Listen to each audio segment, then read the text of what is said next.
ये वाकया मेरे मामू जान जो अब काफी अरसा से अमेरिका में मुकीम हैं, उनके साथ ये वाकया शहर बहावलपुर में पेश आया। ये 1970 की बात है। इन दिनों मामू जान सीए के इम्तिहान की तैयारी कर रहे थे। शहर बहावलपुर का कदीम इलाका फरीद गेट हमेशा से पर रौनक रहा है।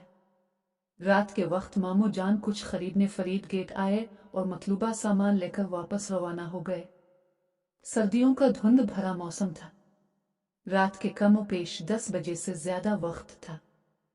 फरीद गेट से निकलते ही इनको सड़क किनारे हाथ से रुकने का इशारा करती एक औरत जो कि एक बुर्का पोश थी नजर आई। मामू जी ने मोटरसाइकिल वेस्पा रोक दिया। औरत ने कहा, आपका एहसान होगा, मुझे बगदाद स्टेशन तक छोड़ दे।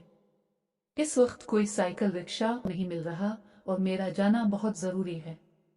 मामू जान का घर बगदाद स्टेशन से 1 किलोमीटर पहले हमीतिया मेले वाली गली में था, लिहाजा उन्होंने इसे बैठने को कह दिया। वो औरत उनके पीछे बैठ गई।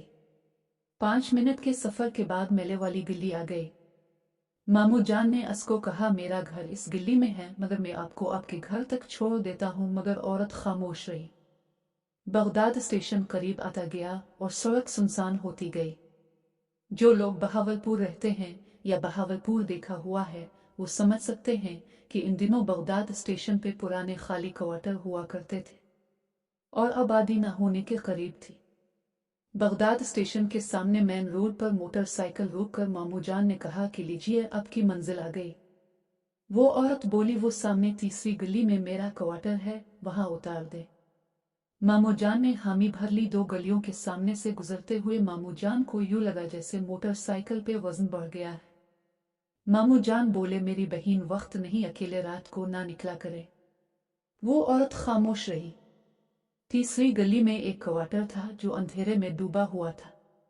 वो औरत बोली, बस यहाँ रोक दो। औरत नीचे उतर गई। मामू जान ने मोटरसाइकिल मोड़कर सलाम करके मोटरसाइकिल आगे बढ़ाना चाहिए, मगर यूं लगा जैसे मनोवजन पड़ गया हो। मोटरसाइकिल आगे बढ़ने का नाम ही नहीं ले रही थी, हता कि मोटरसाइकिल रुक गया। अजीब सी कैफियत में मामू जान ने कहा कि ये मोटरसाइकिल को क्या हो रहा है। तो वो औरत बोली, यहाँ आके आज तक कोई वापस नहीं गया।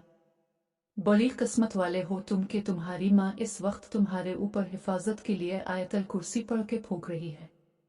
तेरे गले में जो तावीज़ है वो मुझे मजबूर कर रहा है, वरना अब तक मैं तेरा खून सारा निकाल चुकी होती।